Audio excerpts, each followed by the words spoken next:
Programming Throwdown, episode 125, Object Caching Systems. Take it away, Jason. Hey, everybody. Happy New Year. Happy New Year, Patrick. Thank you. Do you have any New Year's either resolutions or I feel like that word is abused, but do you have anything you want to do this year that's special? I mean, I have tons of stuff I want to do, but I don't make them resolutions because, I mean, we've seen in the last 2 years, it's very hard to predict what's going to Yeah. happen. But no, I'm not a fan of start exercising just because the date rolled over. Like, Yeah, exactly. should always be doing it. So is there anything really particular, like a skill you're trying to build or anything like that?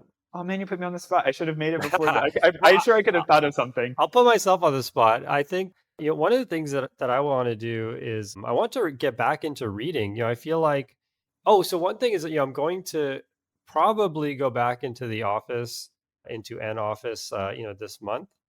And so it'll be opportunity for me to get back into reading books, which it was kind of hard to do. I was so used to doing that on my commute. And when I lost the commute, I still read books, but just, not at the same pace. And so I want to kind of use the commute to bring that back. That's actually funny because my book of the show, I won't spoil it, is the first time I actually got a Kindle during Black Friday sales and put a book on it. And it was the first time well, it's not really a book, but a Kindle book, an ebook. It was Yeah. the first time I had read something on a device like that, like not a physical book, and actually like read it just like an entertainment book, not just like flip through or reference something, but actually downloaded the book, like read the book cover to cover, and did it during the break off between, I guess, Christmas and New Year's. So yeah, that'll be a good one for me too. Wait, so this happened this year, or you're saying this was recently? Yeah, like a week ago or 2 weeks ago. Oh, yeah. So what's your take on e-ink versus a display? So what I will say is, so I just bought the cheapest Kindle because I didn't know if I would commit to doing this, and so Yep. it was a bit of an experiment. But I'll say is, it has a light on it. That's a game changer because you can sort of like, I would wake up in the morning and without like rolling out of bed, I could be like, look, I don't want to necessarily get my phone and all that. Like, I'm going to see my text messages and my Yeah, emails, right. and instead I would just like pull it out and like I'm going to just read a chapter, or read a few pages, or in the evening the same thing. And I'll say that it sounds so goofy and everyone says it and everyone's right, which is that you have less distractions on an e-reader and the e-ink looks really good. So you can read it if you're in the sun or in the dark, and there's just not other things popping up and asking for your attention or distracting you.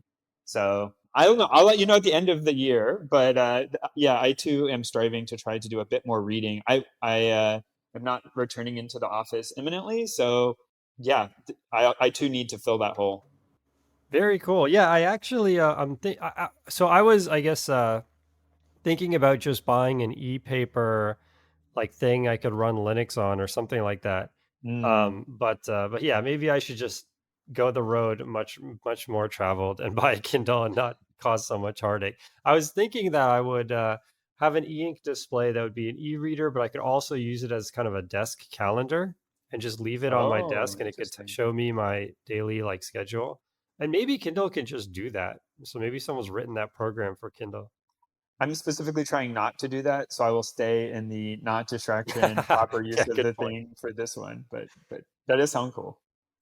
Cool. Yeah. One thing that I did over the break, which I wanted to share with everybody, is I personally was spending like over $200 a month on public cloud stuff because I have a whole bunch of sites. I have programming Throwdown. I also have a site for MameHub. I have a server for MameHub. I have a whole bunch of different projects all running on the cloud.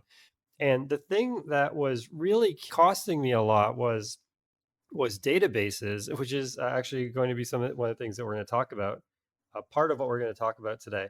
But I was spending like over $100 a month on databases, and some of these projects were either dead or they were projects that we were running. Just at this point, just me and my family are using it, and so I haven't really taken it mainstream or anything yet. And so I was able to really massively reduce the cost. So there's a whole like we could do a whole show on trying to reduce your cloud costs, but basically there's getting your own server. So you have a server, it's running, Ubuntu or Debian or whatever, and it's just there 24/7. and it's just sitting in, Google's data center or Amazon's data center, what have you. That's like the most expensive, right? And then there's, getting a dedicated service. So like a database, having a MySQL database kind of in the cloud. And that, they cut you a little bit of a deal if you go through like Amazon or Google, but still pretty expensive. I mean, for one server, you're looking at, at least like $50 a month. And then there's the sort of like kind of pay as you go approach where you use things like AWS Lambda, where you can say, here's like a single Python function. And whenever a trigger happens, I run this function. But if there's no triggers, then I'm not paying anything. And for a lot of the small projects I had, that would be way, way cheaper, right? Because a lot of these machines were sitting idle. But I didn't really know what there was in terms of databases. Is there a database where, sure, if it got super popular, I could get hit with a big bill, but, I could at least be there until something got popular. And I found a couple which I wanted to share with everyone. So for SQL, for things like MySQL and Postgres and all of that, I'm using this thing called Planet Scale, and they have a very generous free tier. And then I think there's a flat fee. I want to say it's like $10 or $20 a month, and you can get more databases and all of that. But it's also a pretty generous flat fee. The thing is, if you start, they count the number of rows you access per second. And so Mm. if you, or per month, I guess. So if you start getting a lot of rows per month, I think it's like hundreds of thousands at that point. This is read or write. At that point, they start charging you. And then for object caching systems, I'm using Upstash, which has like Redis as a service. And for the moment, I'm still on the free version of Upstash because I'm not doing the caching too heavy yet. But yeah, I found both of these to be really nice. And the way they've done it, actually, Planet Scale was clunky when I first tried it about 6 months ago, but I went back to it a week ago, and it's now become extremely nice. It's very similar to just having a MySQL database.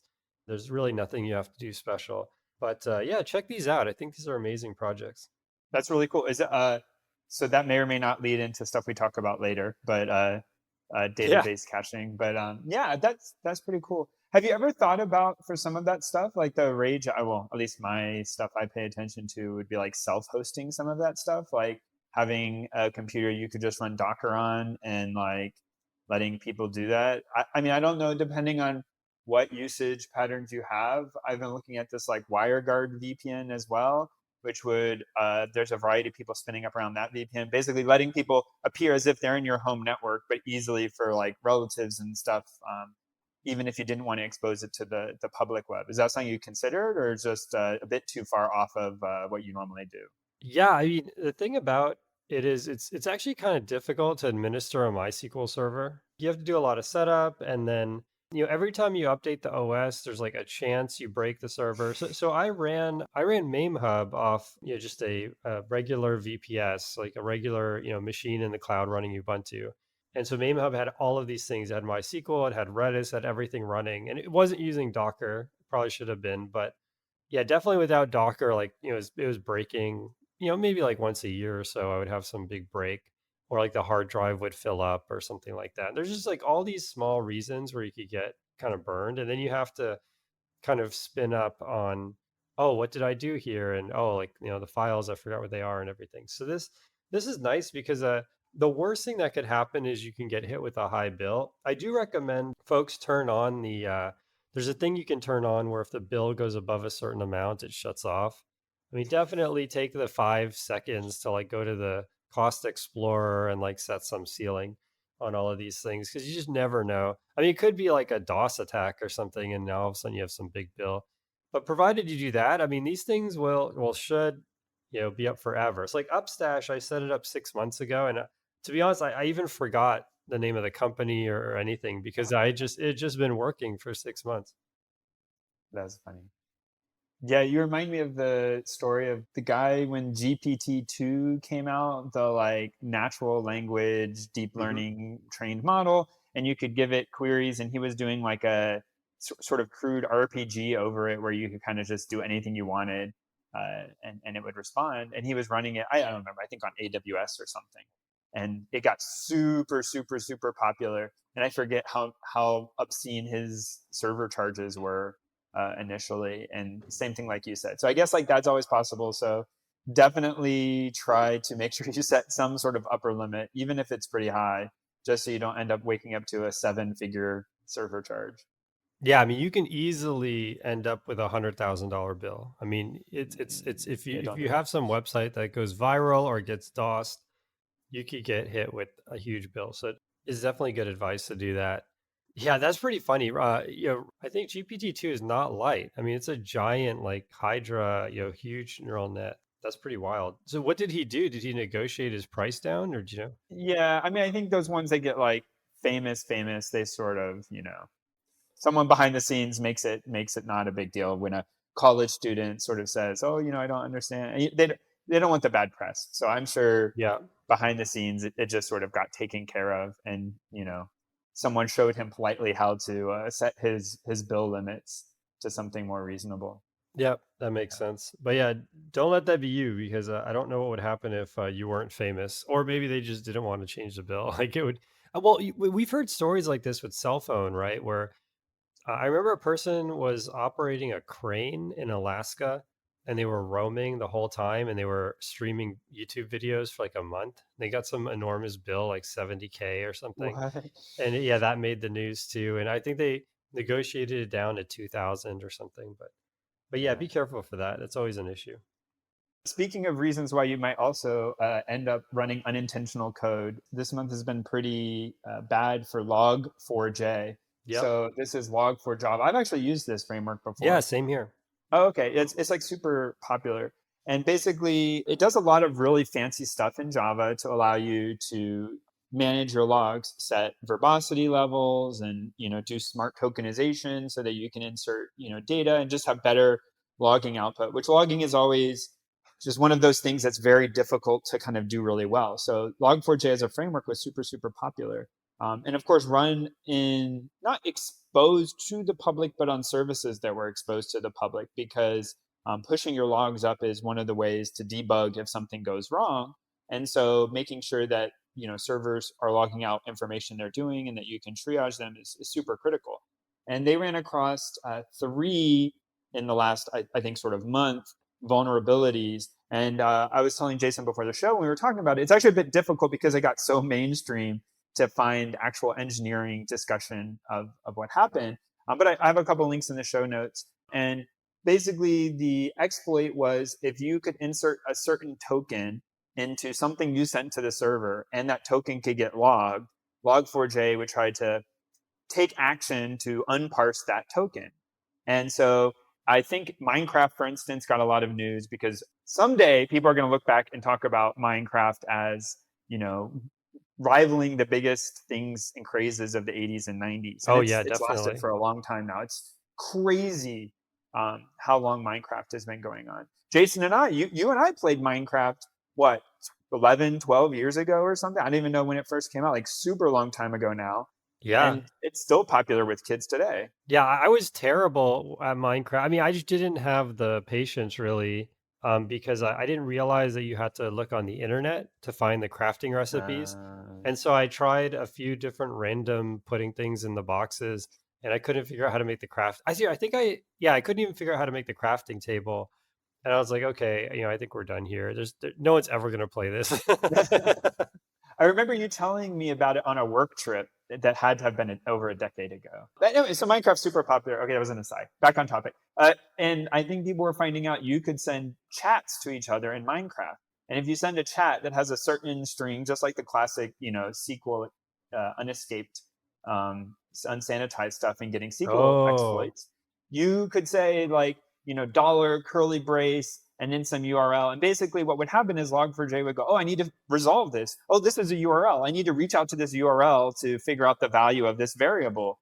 And then the URL could return a custom Java bytecode class for you to run.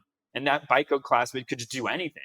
And so this is obviously super, super bad code injection, run whatever you want. wow. And Wow, that's so wild. this is like one of those like worst possible like nightmare things. So I put in here some explanation from JFrog, who They actually recently went public with Artifactory and stuff. But then also a link in here from Microsoft, which of course getting some of this heat from Minecraft, which all the Microsoft hosted ones were patched very, very quickly. But we were just talking about hosting. Lots of other people are running Minecraft servers that are still vulnerable because they were relying on this vulnerable Java version.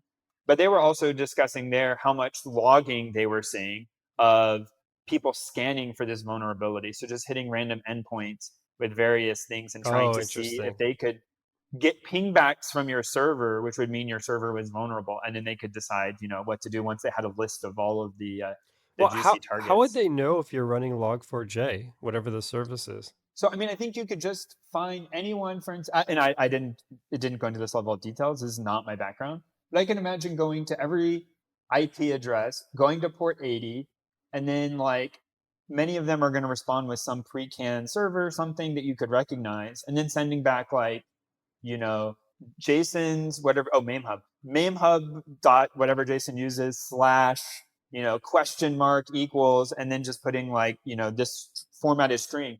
And many servers, it's very Oh, common to log the endpoint or to log the query params or whatever. And so if you have one of these in the query, I'm not 100% sure that would work, but you can imagine someone going to every port 80 exposed that had a signature that or fingerprint that matched some common open source host that uses log4j, inserting it into the query params, and then having a payload which says ping back my URL, and anyone who pings back, they would sort of insert into a database somewhere for later, deciding what to do.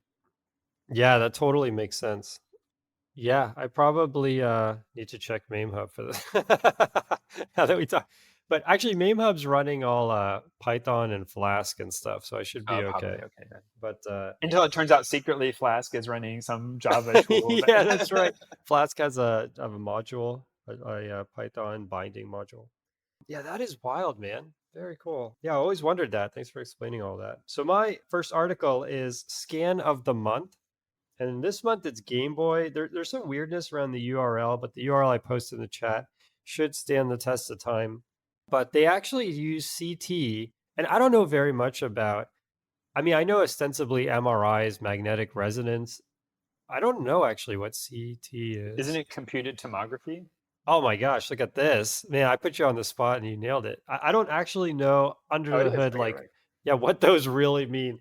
But anyway, they use CT to scan a bunch of computer components.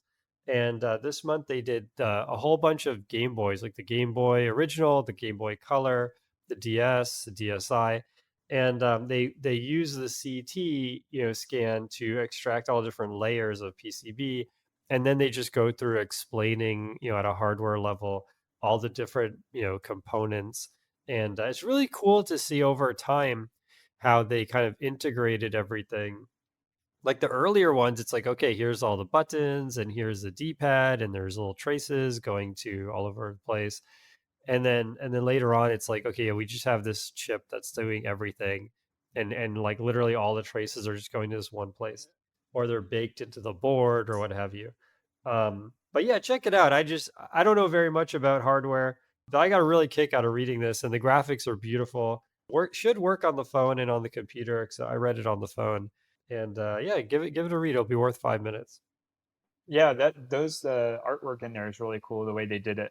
The presentation of the website is fun, but I mean, it Yeah. definitely has pretty pictures. Something that I was surprised about, and it turns out it's rather common. So not CT scans. I mean, those are very involved. But X-ray actually for people who do a lot of like electronics assembly, it's very common to X-ray boards and look for defects. So when they Oh, make interesting. the printed circuit boards, like the, where all the traces are, you have multiple layers. So you can only see stuff that's on the sort of like exterior layer, the bottom layer and the top layer, but you can have middle layers. So I think for like your motherboard in your computer, it's common to have 5+ layers internally, like over top of each other, routing, ground planes, all this stuff. And you can't see that from the outside. So if there's a break or an issue, you wouldn't be able to detect it. So it's actually very common to do x-rays of electronics and look for places where a trace is broken or isn't routed correctly or something is happening. And so doing those I thought that was limited to when you go to the dentist and they do the x-ray, but apparently doing sort of real-time on-demand X-rays is more common than I would have thought. Yeah, that's wild. I didn't realize X-ray would be that precise.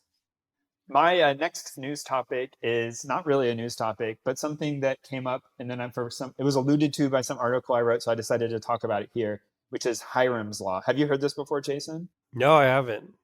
So okay, I'm gonna read it directly, or else I'll end up misquoting it. So Hiram's law says that with a sufficient number of users of an API, it does not matter what you promise in the contract. All observable behaviors of your system will be depended on by somebody. So this comes up from time to time when you do software engineering. There always is like mythical man month, Hiram's law, the networking issues. You get into all sorts of things where everyone keeps rediscovering it, and this is one of those ones I had run across but didn't have a name for it. Now I have a name for it, and it's Hiram's law, which Mhm. is if you make your system behave in a certain way, if it gets popular enough, everyone will depend on every quirk intended or unintended of that system. And so the person, you can go to the website credit sort of where they got it from and these kinds of things. But people were chiming in an article I was reading with all manner of examples. So if you go back to like the old Nintendo, the NES, that like certain quirks of how the graphics rendering became like super important. So in a later revision, if they had fixed the silicon and fixed that quote unquote bug, everything would have stopped working. Yep, yep. There are certain weird opcodes or low level device drivers that just do certain things at certain time because that's the way they always were. But then you can't change it because everyone does it that way. And so if you fixed it later, you'd break other people's stuff. And it doesn't matter whether you wrote that down or not. If it behaves that way, it's going to act that way. We ran across this recently, and I was bringing it up to somebody. It's not exactly the same, but in the same ballpark, which is um, somebody was iterating a hash map. Of course, like the how things are inserted to the hash map could vary for many reasons, but it shouldn't Yep. be something you ever rely on. It isn't a contractual obligation for like if you insert in a different order, if you do whatever. If you need a stable visit order, you have to do some sort of sorting or some guaranteed way, and a hash map is not that. Yeah, I think in Python there's like a special structure called it's either called stable hash map or ordered hash map. I think it's called ordered hash map. And so ordered hash map, when you iterate over the keys, you get them in the order you put them in. I still don't understand why anyone would want It that, keeps like but a linked list, it like it keeps must, it yeah, linked. it must keep a linked list in addition to the map in the background. Okay, I mean, sure, but needless to say, so we ran across a test where someone was putting stuff in a hash map, iterating the hash map, and then basically asserting in a kind of like unit test that like the results were in this order. And I pointed out to them like this is really bad, like super fragile, like this is overly simplified. Or sorted afterwards or something. Yeah, sort it, do something, or do a check where you don't rely on the sorting, just check that it's present, right? Yeah, right. Because yeah, that iteration can change at any time. But I think you could easily imagine building 2 or 3 layers up to where when you call an API, you say like, give me a random user, but actually the random user always gives you a sorted list. Somebody somewhere isn't going to realize it was supposed to give you a random user, and they're going to assume that if they keep calling it, they always get them sorted, and they're going to depend on it being Yeah, sorted right. because it's never been otherwise. So this is putting a name on one of those things I've always kind of known for years and run across many times. But this is it's good to have a common language for it. Yeah, we see this a lot. So a lot of people are curious when they find out that MAME actually gets more and more inefficient as you move up in the versions of MAME. So, for example, like the most recent version of MAME can't run on a Raspberry Pi, but you can run, MAME from 10 years ago just fine. And even, the same game will run just fine. If you're on the current MAME, it won't work. And the reason for that is because of all of these things where, they kind of use various tricks to take advantage of the way the hardware was set up, and so you have to emulate kind of all of these tricks perfectly, and it becomes really time consuming. And there's one in particular, people should check this out. In Contra, the arcade version of Contra, in the actual arcade the bullets would flicker, but the flickering was caused by just the different processors running at different speeds. And so they just thought it kind of looked cool, or maybe they shouldn't, didn't have time to fix it, and so they kept it. But for a long time in MAME, the bullets would not flicker, and so they actually like did all this work to make them flicker, and it became like really computationally expensive to do that. But yeah, it's similar to this law where it's like people either took advantage or they took artistic liberty with the situation that they had on the hardware side, and then recreating that ends up being really hard. My second story is make the internet yours again with an instant mesh network. So I haven't tried this, full disclaimer, but I love the idea. Just to give a bit of backstory, so a long time ago, they invented IPv6. And the reason why IPv6 is cool is because, well, okay, if you go back even further, every machine had a public IP address for that machine. So I don't know how far back you have to go for this to be true, but you would have, you know, 27.27.27.27, like that was you. And so anytime anyone, ping that, they would get your computer that you're, on right now, or your phone or whatever you're on right now when you're listening to this. And so you could just run a web server or an email server on your device, and that's it. You'd be done. It's like, okay, I have my web server on 24. Anyone can just go there and see my website. Well, people started running out of IP addresses because there's a lot, right? There's 256. Well, the number space is 256 to the fourth. A lot of those addresses you can't use for a variety of reasons, but there's still a decent chunk of addresses, but not enough compared to the number of machines that we have on the planet Earth, right? It's not even close. So, and all the machines that have ever existed, because you don't really know when a machine has been decommissioned, right? So they proposed IPv6, and this just adds, a ton of bytes, bits to the address space. And so with IPv6, in theory, every machine could be accessed directly. So, you could have a machine that's at your house, and someone out there on the internet, in an internet cafe, could just like go to that machine and just see what ports are open and everything. And so, yeah, one thing to keep in mind is, because, so actually just doubling back a bit. So to deal with this address space issue, we created NATs, network address translators. So, a portion of the internet address space is blocked off for internal addresses. And so, for example, in my house, everything is 192.168. Something something.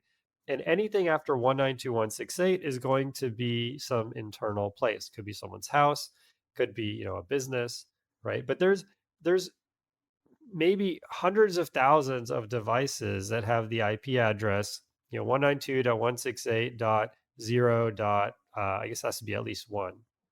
So 192.168.0.1, there's tons and tons of devices with that address. But what happens underneath is machines go to, let's say, your house. So let's say one of these machines with the same address tries to reach google.com.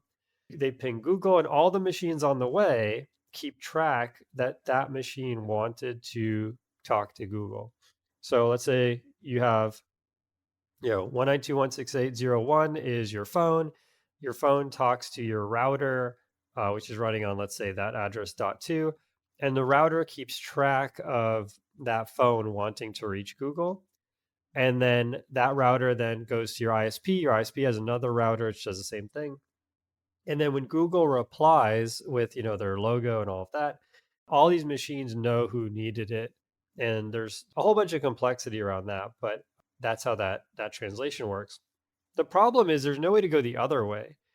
So like if Google wants to send a message to your phone that isn't a reply, that's just an organic, first message, they don't know which 192.168.0.1 is your phone and not someone else's.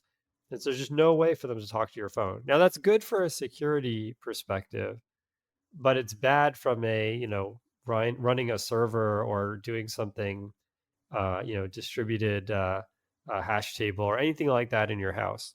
And so what this system does, it has a weird name. It's named after one of the H.P. Lovecraft monsters, like Yggdrasil or something. But Isn't Yggdrasil the Nordic tree of life?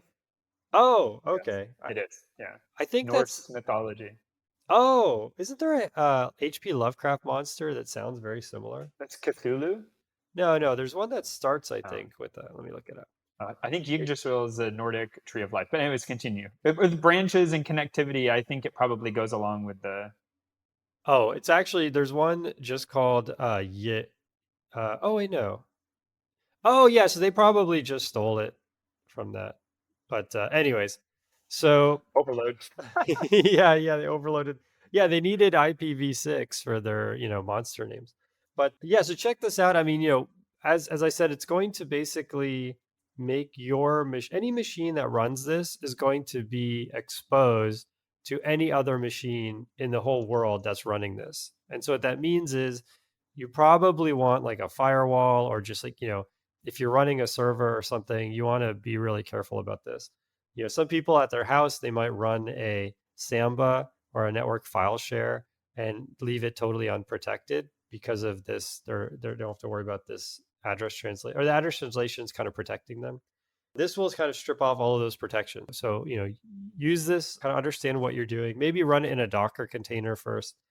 But yeah, I thought this was really cool. And I think the reason why IPv6 has never really taken off is all of the security nightmares that would be downstream from that.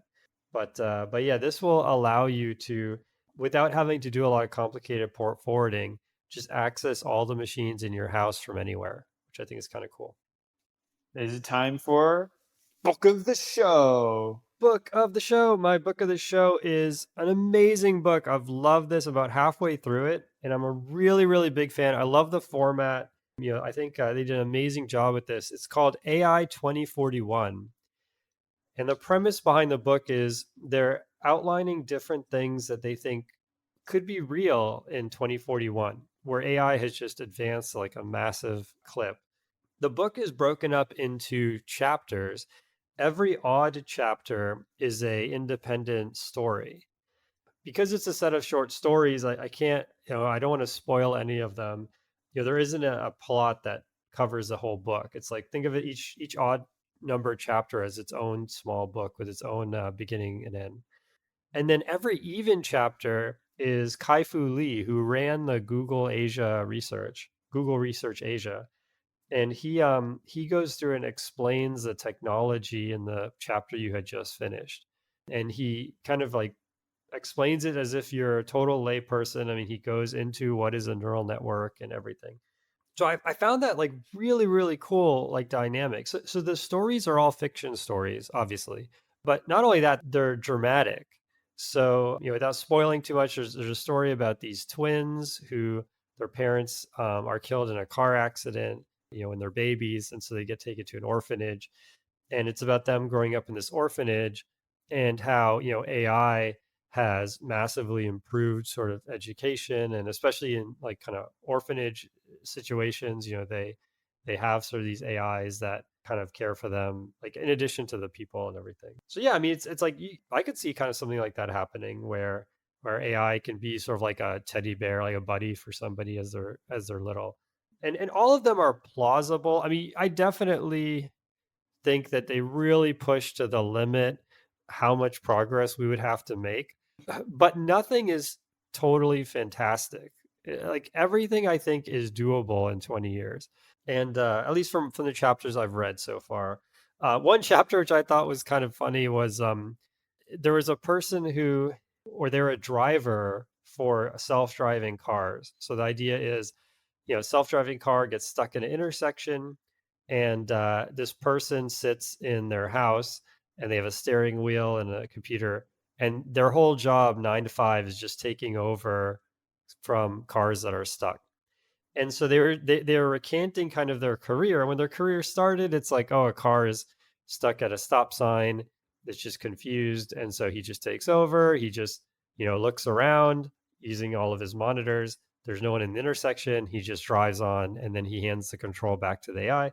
But now it's 2041, right? I mean, it's, I don't know, 15 years later or something from when this person got their job. And so now the situations they're in are just crazy. It's like it's like, oh, the car needs you to take over, and he jumps in, and the car's like on fire, and so his job has turned into doing just crazy things all day, just like death defying things all day, and he gets some PTSD from it. So I don't know. I think the whole book is really interesting. Highly recommend it.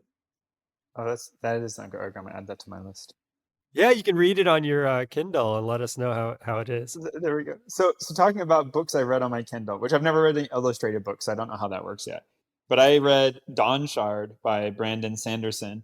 So as if you know anything about Brandon Sanderson, he's prolific writer, but also his books tend to be kind of long. And as if they weren't sort of long enough, the current series that I've been working on, the Stormlight Archives, is supposed to be 10 books in total, two 5-part books. But then between each set of books he releases, he's like releasing like a novella between them.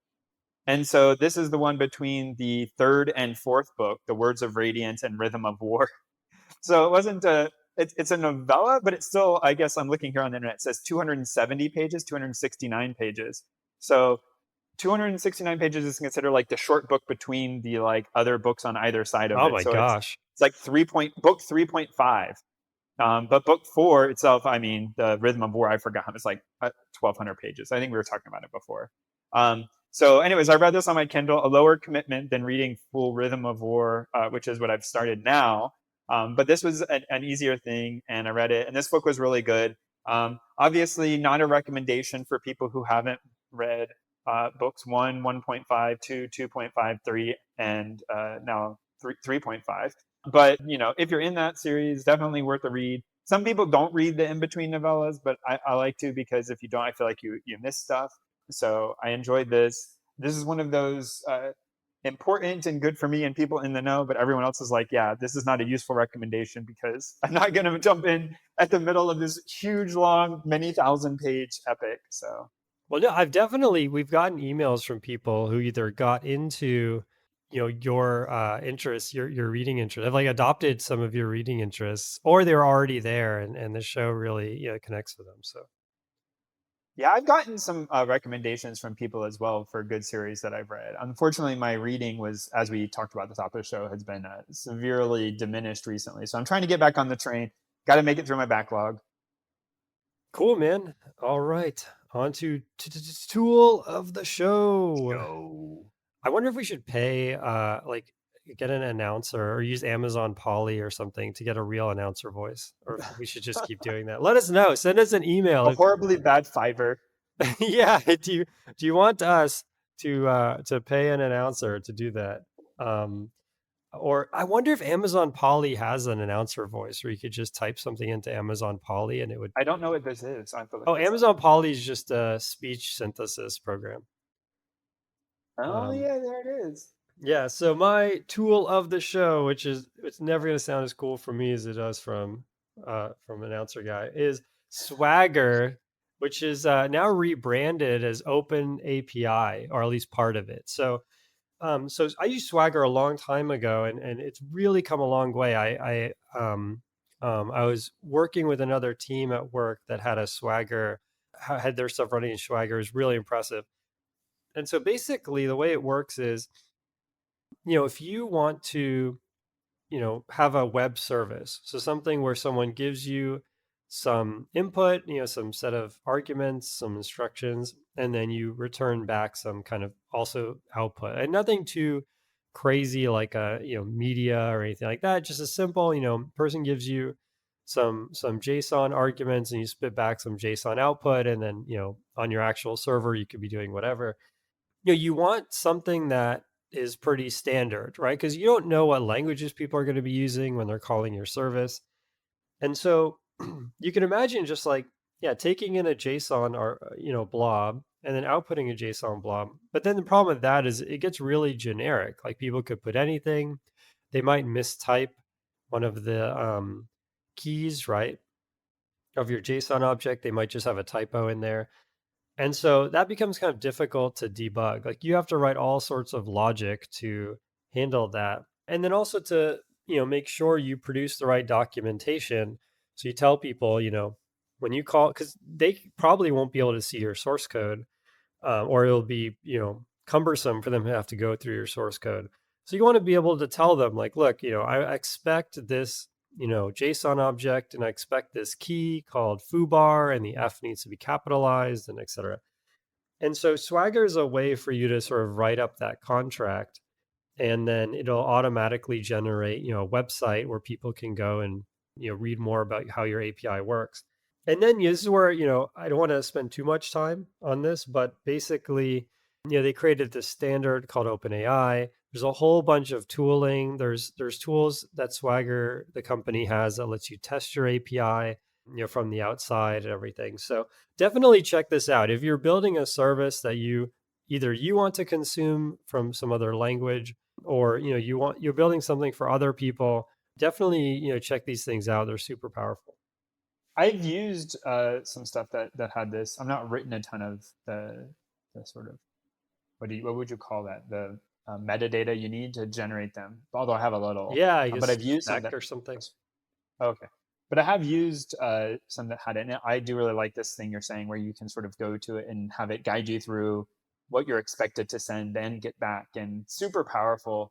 And I can imagine like keep going this way, and then having tools to like auto complete your code for like how the expression should come in and like what's expected and not, when you start linking to certain, like one day, we're not there, but like one day in my head it's going to be a beautiful place where everything's going to Yeah, that's a collaborate. genius idea. I bet someone's written that, like a Visual Studio Code extension where you kind of give it the Swagger URL, like the The documentation documentation. URL that you're trying to, access, and then they could do tabbing for you. And so that would be amazing.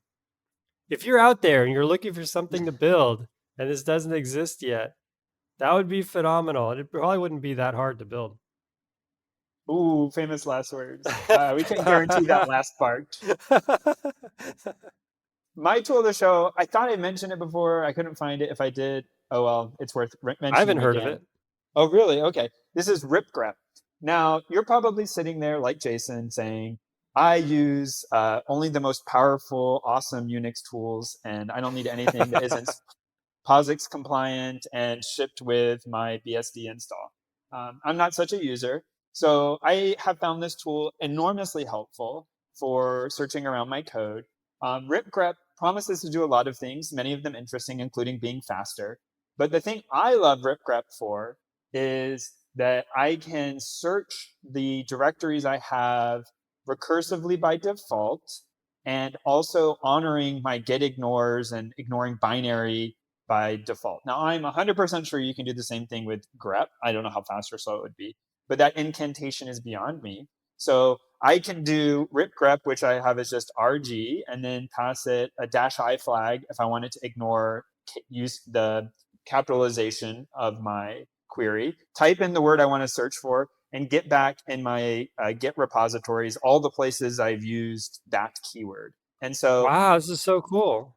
yeah, apparently there's a bunch of other tools that were listed there that I learned about from going to their website in preparation from here. Things like Silver Surfer and other things that I guess also do the same thing, but I've never used those. RipGrep says it's faster than all of them. The speed is good. I've never been bothered by that, but just this ability to automatically ignore binary files, automatically ignore things. For instance, we have build folders that hold outputs. And whenever you search, if you forget and you just type grep, and then you do it recursively, you end up getting a lot of outputs from the build folder, inputs that were copied, or, Yep, yep. zip file, whatever, all these kinds of things, and you don't want them. And so riprep will ignore them because they're ignored in their git ignore. And so that's super powerful. And also it does have ability, which again, I probably can do in other things, but to like go into even compressed stuff. So if you were trying to search dependencies and you're using something which brings in dependencies as compressed, then it'll be able to handle those things as well. Wow, that is amazing. I'm definitely going to use this tool. The other thing that this site had, which blew my mind, is there's grep inside of Git. So you can type git space grep space and then do grep inside of Git. I also didn't know that, but does that work if you're not in a Git repo? Like No, I it's have like only some. it's only for Git repos. Okay, so the Yeah. problem is sometimes I have like a directory with multiple Git repos in it, and I don't know which Oh, one of my yeah, right. projects I was doing that thing in. So, but yeah, no, I also learned that from there. Yes. Wow, super cool. Learn something new every day. Yeah, I should check this out, RipGrep. It's probably like you can just apt get it or something. Yeah, I'm on Mac OS, so I just brew installed it. Oh, yeah, there you go. Yeah, it looks like, It says Windows, Linux, and Mac OS support. yeah, Windows, Linux, Arch, Gentoo, Fedora. Man, they did everything except Debian. Where are we, Debian? Oh, yeah, there you go. Yeah, you can apt get install it. Okay, cool. All right, so if Jason's voice gets funny here for a minute, it's because he's downloading. Yeah, that's right. Yeah. If I start doing that weird thing where your voice becomes like really robotic, it's because my internet's totally used up downloading RipGrep. Cool. All right, so we'll jump into the topic. So maybe we should just start with like why these things exist, which I think is always kind of a good place to start. So object caching systems. So I'll give kind of an example to illustrate why we need something like this. I recently built a replacement for Google Photos. So I built, Jason Gauchi Photos, and I convinced my wife to install it, and so now her phone crashes like every hour on the hour, and so she's not too super thrilled with that. So I'm definitely not recommending it to the audience yet. But the idea is it would periodically scan your phone for new photos, and if you're on Wi-Fi, it would push them to the cloud. And then I also have an app where you can go in and very similar to Google Photos, you can kind of see all your photos. So the way the app works and the way the website works, very similar where you need to see the photo, but the photo is in a protected URL. It's not otherwise anyone could just see all of your photos, right? So you kind of need permission to see that one photo. And the way this is done under the hood, which is not my creation, this is how all the companies do it, and it's built into a lot of these cloud providers, is with something called a signed URL. So if you ever go to Facebook or your Google Photos or any of these things where you need to authenticate, you can look at your photos, let's say in your Facebook timeline, and you can go view and tab, and you'll have a URL for that photo of, let's say, you and your family. And you can actually give that URL to somebody else, and even a stranger, and they will see that photo of you and your family, right? So it seems like a security issue. What's actually happening under the hood is they've generated this signed URL that's kind of temporary.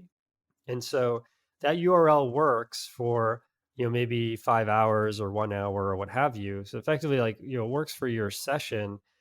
And then you'll have to go back and ask Facebook server for a new signed URL to see even the same photo.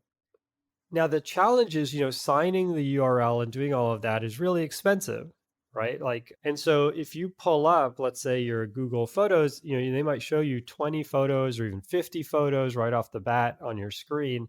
All of those are signed URLs. That's 50 signed URLs that Google has to generate. And even when I was testing this by myself on my own Photos app, every time I would hit F5, it would have to generate these 50 signed URLs, and getting the URL signed takes like on the order of maybe tenths of a millisecond or something. So it adds up, right? And so, what you want to do is you want to sign a URL for somebody, and then you want to cache that result. So if they're just hitting F5, or if they're going to different parts of your page where they're seeing the same images, that you're not signing everything again and again and again. You're not signing the same image.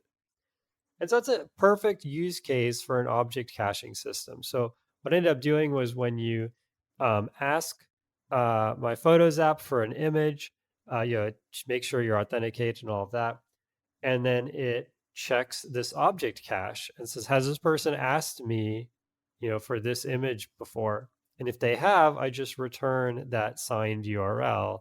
And if I don't see it in my object cache, then I go and I sign the URL. And so that's kind of one example, but it kind of highlights, it saves you on time. And sometimes, you end up in situations where you really need the cache, but most of the time it's there to really save you on time and resources. Yeah, I think the other thing, like you mentioned, not just the expense of computing something, but even retrieving something. So the difference between retrieving something off of even a solid state disk, although it is closing the gap. But if you are talking about what do they call it? Like read amplification. So sometimes you want to read something, and not only like Jason's mentioning, you have to do something like compute this cryptographic hash of something to sign it, like very expensive.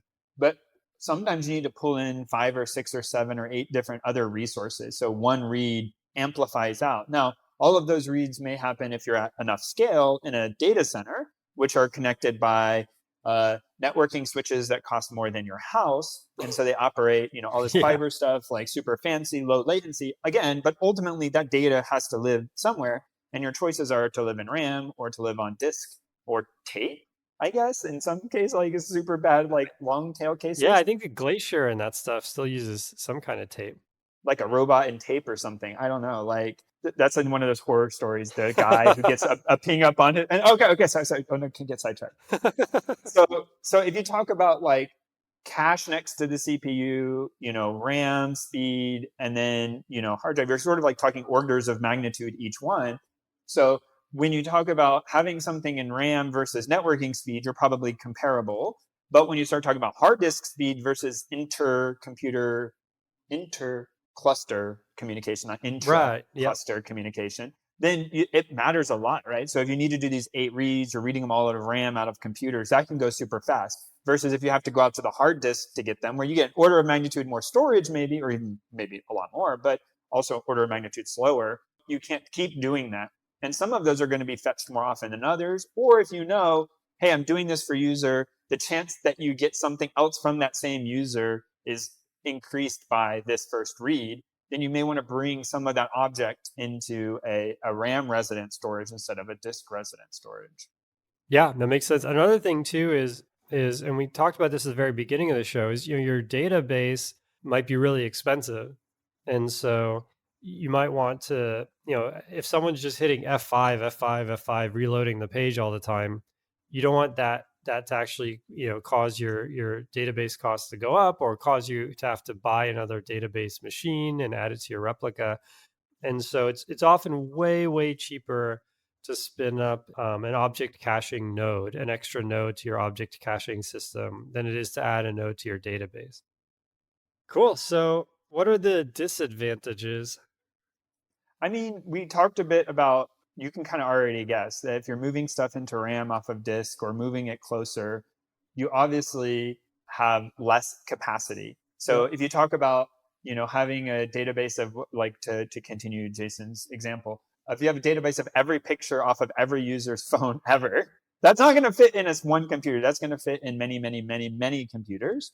Yep. And so if you talked about having only one computer caching, then obviously, like, you can't fit all of that, so you have to be super selective. We talked about a couple of those strategies, right? Time sensitive, aggregating data, deducing data, like that kind of stuff, to get it smaller and smaller. But ultimately, to get the speed advantage, you really want to limit how much size you have, and normally that's limited to the memory capacity. Now, RAM sizes have been going up dramatically recently, so like we have gotten some advantage there, and with SSDs and stuff, but that's still there. The other thing the object caching tends to do is, I don't want to say garbage or dump, but like it tends to be just a soup of things. So you are putting all sorts of stuff in the Yep. computer to keep it close, but your organization normally isn't as clean as it would be in a full like relational database. So that means that you're not going to have rich queries where you can do filters and scanning all rows and doing that kind of stuff, because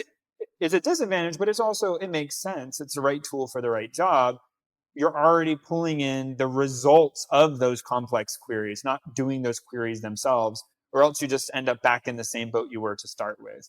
The other thing is, if you start storing stuff in memory, you start to have an availability problem, which is if a computer goes down, which even if you have 99.9% reliability, but if you have billions of users, the computer where that user's data is stored could go down.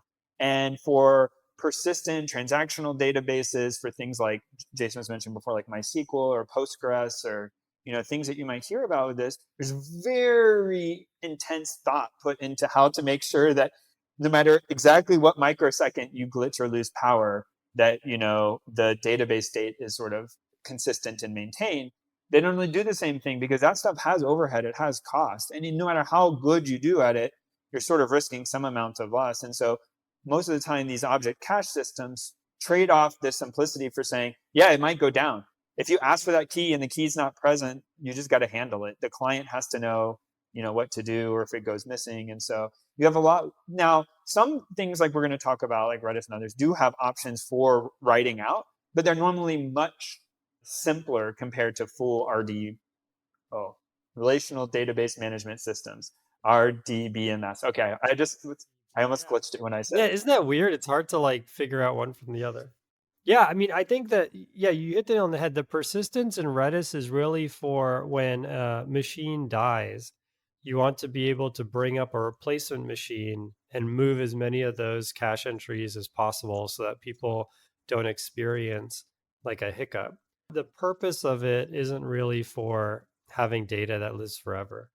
And yeah, I mean, you nailed it. I mean, I think another challenge is anytime you have a cache, you run the risk of the cache becoming out of sync with whatever the underlying database is. So, imagine you look up what books Patrick's read, and you store that in cache. And then while that cache item is there, Patrick finds another book from Brandon Sorson that's 2,000 pages and starts reading that one. And then when you go back and say, hey, what books has Patrick read now? I just watched the latest episode.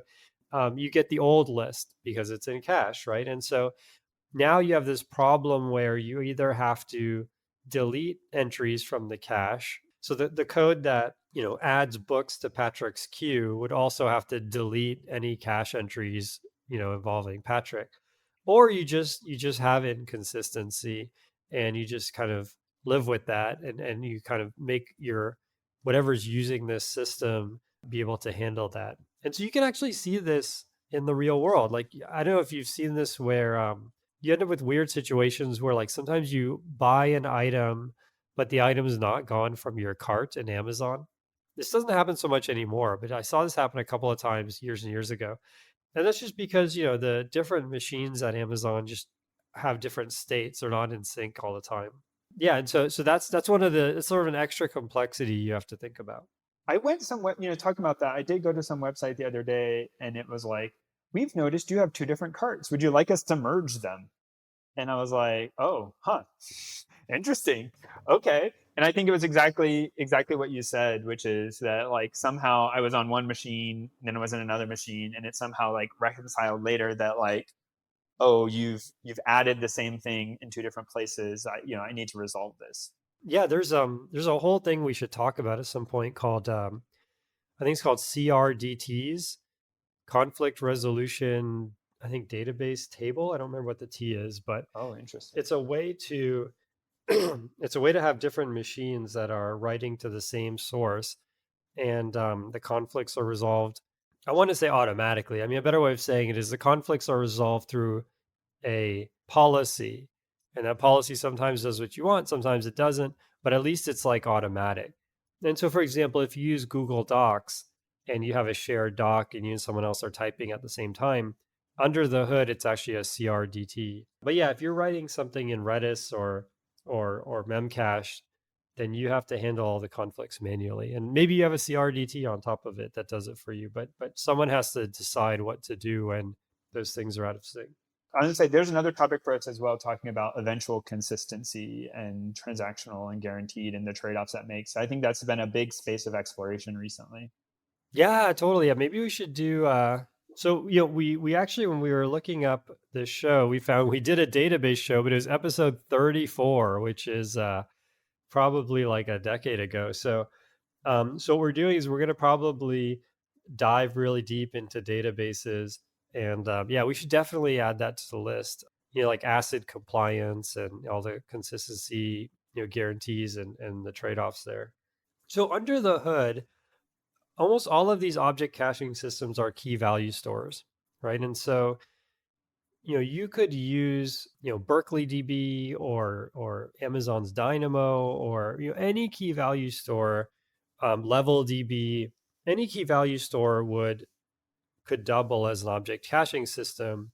Under the hood, I mean, Redis might be using Level DB under the hood. I don't even know, but it's effectively a key value store, but it just gives you a lot of nice things on top of that. So, one of the things it does for you is it supports multi-get or multi-set.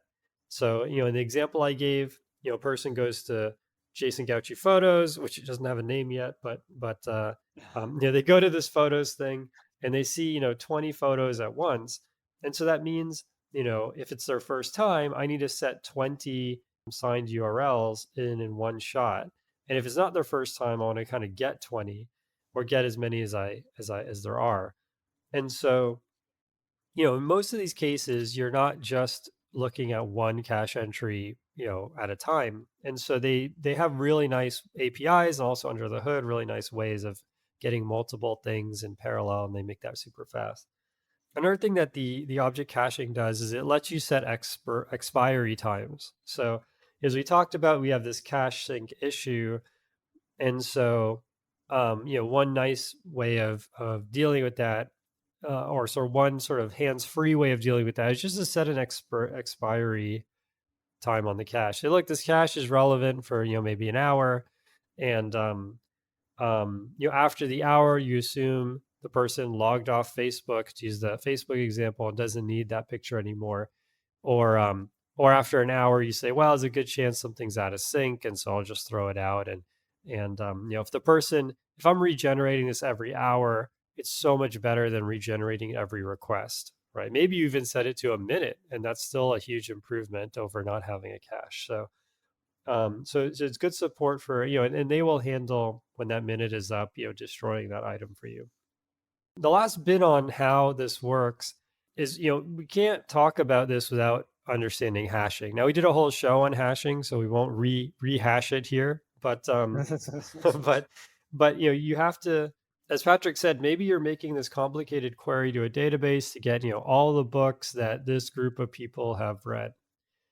And now you need to take that result and cache it, which means you need to way to index it by a key. So you have to take whatever logic went into getting this data the first time, and you have to convert it into some unique identifier, so that next time, if you make the same query, you get the same identifier. And so the best way to do that is with hashing. So you can imagine you could hash the raw SQL query, you could hash a URL in my case that I want to sign. But I think in my case, I actually hashed the user ID, concatenated with the URL, because I think it mattered which person you were. But yeah, you kind of, hashing is a huge part of being able to do object caching. So I think the most common one, or at least the first one I heard of, although I think that these first two are probably tied. I'll probably get flack for saying one over the other. Anyways, the first one I heard of was Redis. And when Redis first started out, it was sort of interesting because when it was described to me, it was like, yeah, this is like, like a hash map that you just like run on your computer, just like one computer, like you just stand it up and it just runs a hash map. People can put what they want there and get what they want from it. And it has like a few extra features, but like super simple, but like super fast. And like at the time, like Jason said, when we even first covered database on here, I hadn't the experience of large scale systems and all of these complexities we just described. So it's just like, that just seems like a crappier version of a relational database. Like, I too could just write, a network server that serves up my hash map. Of course, the devil's in the details with adding other data structures and any sort of, backend, or having it split between computers and segmentations and partitions. And okay, anyways, so Redis for sure enjoys a lot of popularity here. Adding other features like PubSub. So if something is modified, you could subscribe to it and sort of know and handle it. Memcached is another big one that's super, super popular. In fact, I don't know, Jason, do you know which one might be, if we had to make a call of which one's more popular? So memcache is much older. Oh, okay, then I just heard about them wrong. Yeah, but I Okay. think the velocity of Redis is just way, way higher. The adoption of Redis, the rate of adoption of Redis is way higher. So I don't know which one's more popular, but yeah, you hit the nail on the head. Those are the two big juggernauts. And one thing you mentioned, which I forgot to talk about earlier, is this is multi-node. So you can have a Redis cluster of hundreds of machines, and they're all kind of working together. And when you ask for a key or you store a key, you don't have to think about which machine to put it on or anything like that. And as opposed to like a MySQL cluster where it's mostly done through replication, The cluster is truly distributed, where like a lot of the keys only exist in one of the nodes. It's not like a full replication or anything like that. So there's a lot of complexity to getting that right. So what, like an extra 10 lines of code? Yeah, exactly. It's a little bit, it's like one line of code more than writing that extension that scans Swagger. There's a clapback. A fully distributed, highly available Swagger scanner. Yeah, seems like the same.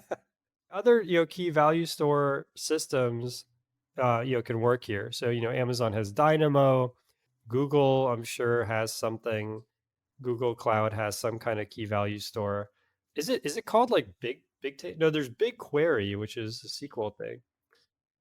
Yeah, I don't know what Let me look it the up. calling here would be. Like you say, I mean, I think Oh, it's very Data common. Store. It's called Data Store.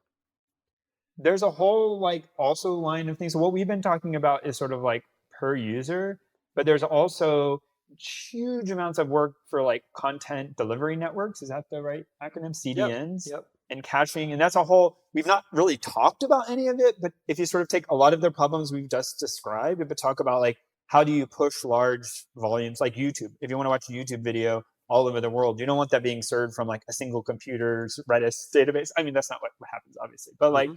that doesn't work, right? So like you have CDNs and like entire distribution and peering agreements and caching data and like all of these things are just something for outside. I don't even have a ton of experience there. Actually, be an interesting guest. I'm sure we can Yeah, find I one. was But just thinking that we should have someone who really knows CDNs to come on the show. I mean, there's been several companies go public with huge revenues Yep. in this CDN space and sort of bringing data to closer to the user, closer to the edge, which we've overused before. But anyways, yeah, I mean, we haven't talked about those. These aren't really solutions for that. But in my mind, like, I'm not sure I understand exactly how the two interplay.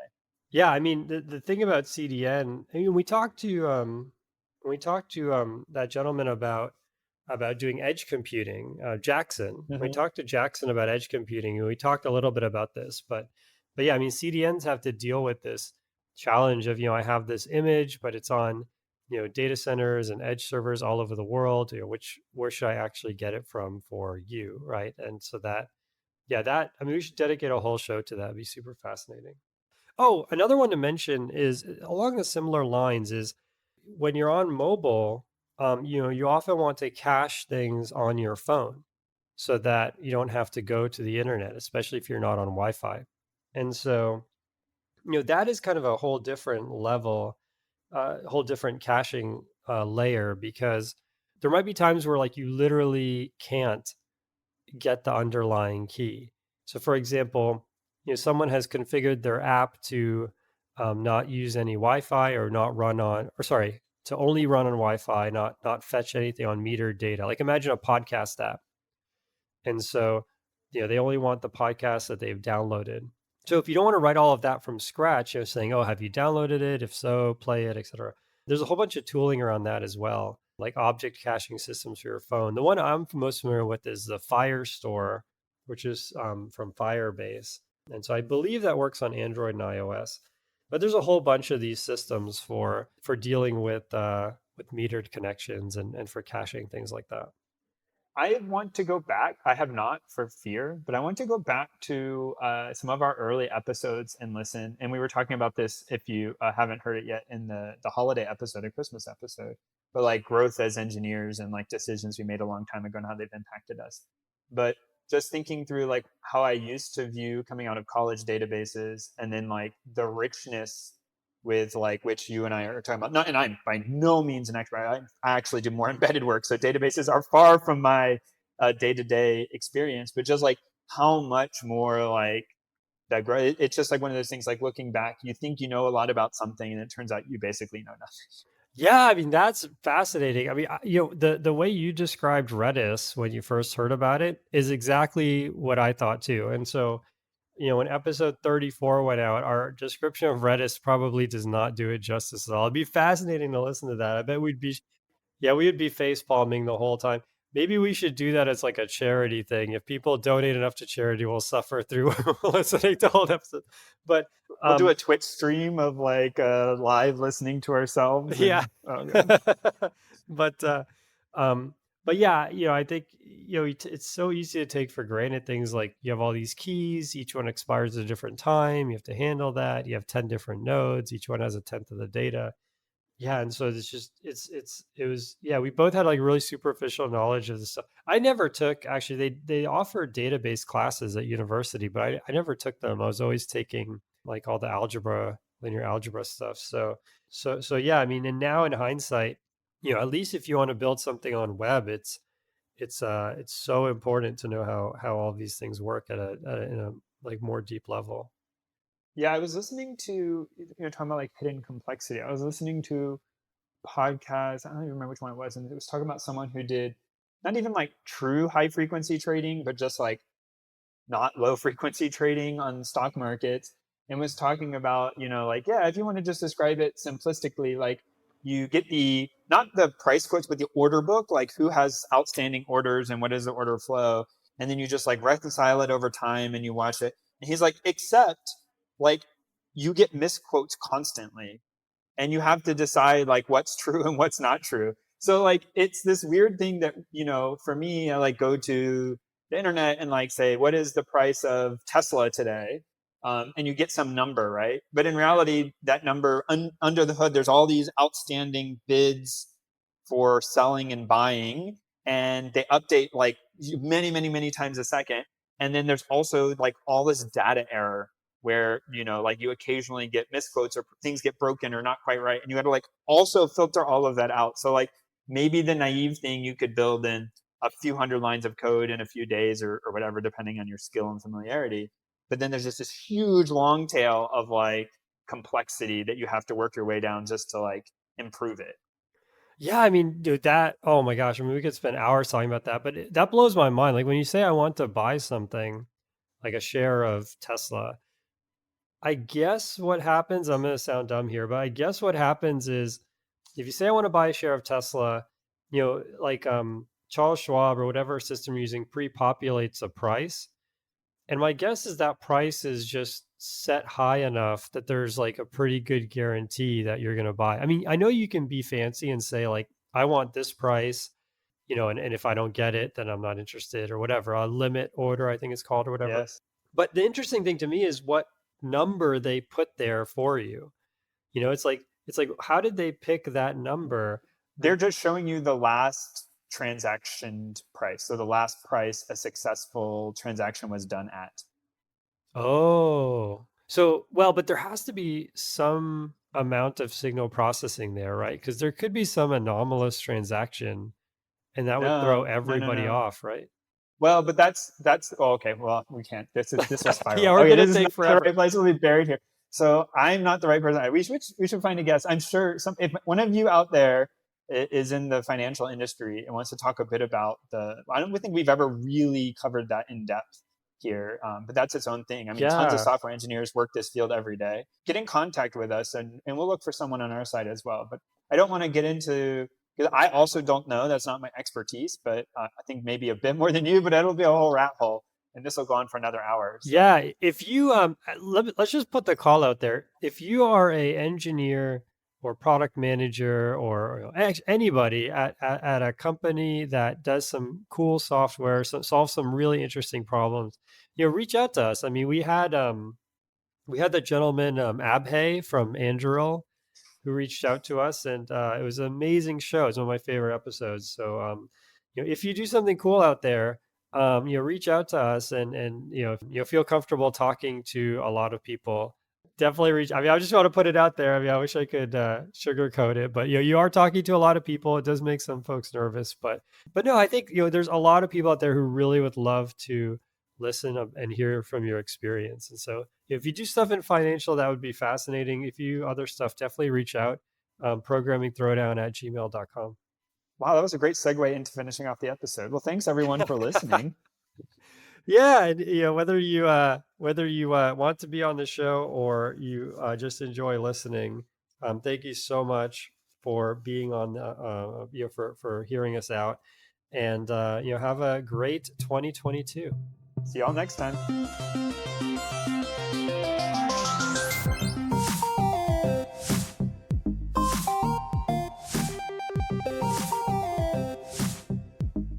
Music by Eric Barndollar. Programming Throwdown is distributed under a Creative Commons Attribution Share-alike 2.0 license. You're free to share, copy, distribute, transmit the work, to remix, adapt the work, but you must provide attribution to Patrick